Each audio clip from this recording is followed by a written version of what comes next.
Paano mag-open ng Modified Pag-ibig 2 o mas kilala sa tawag na MP2 ngayong 2025?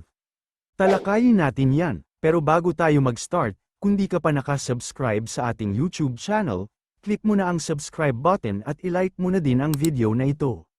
Pumunta sa website na www.pagibigfund.gov.ph. Dito ay may lalabas na patungkol sa data privacy, ITSEC at i-click ang proceed button. Sa bandang itaas ay hanapin ang tab na e-services, at hanapin dito ang option na MP2 Enrollment Facility. Once na maklik ay lalabas dito ang mga dapat mong i-prepare na mga requirements upang tuloy-tuloy ang pag-open ng inyong MP2 account. Ito ay ang mga sumusunod: Pag-ibig Membership ID o mas kilala sa tawag na MID number, ang inyong valid ID, maaaring pindutin ang List of Accepted ID upang makatiyak, selfie photo hawak ang isang valid ID, tingnan ang sample nito, at ang inyong proof of income o source of income, tulad ng payslip at iba pa. Tingnan din ang listahan upang makatiyak, at ang pang-apat at panhuling mga requirements ay depende na kung kayo ay mga galing sa ibang bansa o nag-retire at nais pa din maghulog. Kung handa na ang mga needed requirements, ay i-check ang terms and conditions at pindutin ang button na proceed. Once na mapindot ang button na proceed, ay kailangan namang sagutan ang mga hinihinging detalye tulad ng membership ID number, ang iyong last name, first name at ang iyong birth date. After na ma-fill upon ang hinihinging detalye ay i-click ang button na validate, upang malaman kung eligible sa Modified Pag-ibig 2.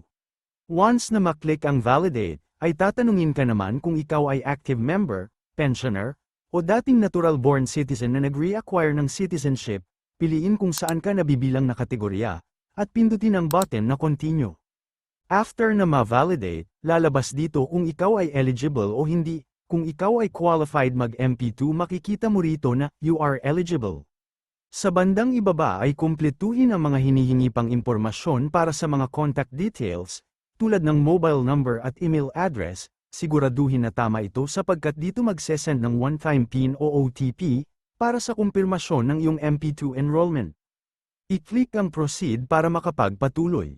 Kung ready na sa pag-open ng MP2 savings account, i-click ang yes na button, at i-click ang OK para makapag-send ng OTP sa iyong mobile number.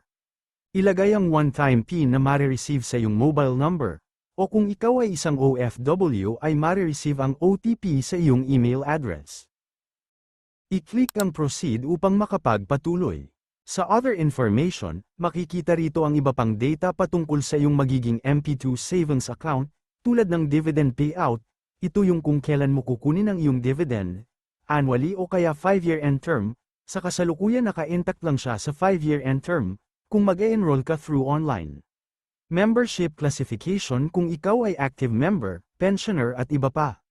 Sa other information kailangan mong sagutan ang mode of payment, ito ay kung through salary deduction, over-the-counter, o kaya sa mga accredited collecting partners, tulad ng GCash, Paymaya, at iba pa, maalinman sa tatlo ang piliin mo, ay pwede silang gamitin lahat sa pagbabayad kung saan mas convenient para sa iyo.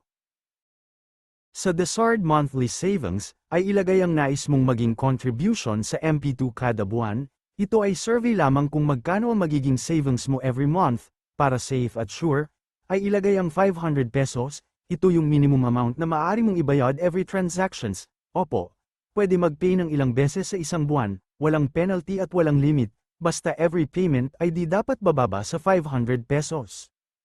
Need mo din sagutan ang source of funds, ito yung kung saan galing ang pondo na gagamitin mo para sa magiging savings mo sa MP2, ito ay maaring galing sa employment income, o kaya ay sa pagbebenta ng properties, loan at sa iba pa. Once na makumpleto ang hinihinging detalye, ay pindutin muli ang button na proceed. Dito ay need mo nang ma-upload ang mga requirements na naihanda mo, tulad ng isang valid ID, selfie photo na hawak ang iyong valid ID, at ang proof of income, o documents ng iyong source of income. Tandaan ang file na ma-upload mo ay hindi dapat tataas sa 3 MB ang size, at ang mga tinatanggap lamang na file ay mga PDF file, at images na JPG, JPEG, PNG, at BMP. Kung tama sa qualification ng file, makikita dito ang green circle kung ito ay uploaded na. I-click ang Submit at OK upang matapos na ang iyong enrollment. After na ma-submit ay lalabas na ang reference number o ang iyong MP2 Savings Enrollment Tracking Number, katunayan na ikaw ay nakapag-enroll. May marireceive ka din na message sa iyong mobile number at email address about dito. Congratulations, sapagkat nakapag-enroll ka na, kailangan mo na lamang mag-intay ng 1 to 2 working days para sa iyong permanent na MP2 account number. Ito yung 12-digit number na nagsisimula sa numero na 5, ito yung gagamitin mo sa pagbabayad, mapa-salary deduction, over-the-counter, GCash, PayMaya at iba pa. Mare-receive mo ang number na ito through a message sa iyong email address o sa mobile number. Sana nakatulong sa inyo ang video na ito, ang inyong Mr. Pag-ibig, Lohoya.ph, like, follow and subscribe.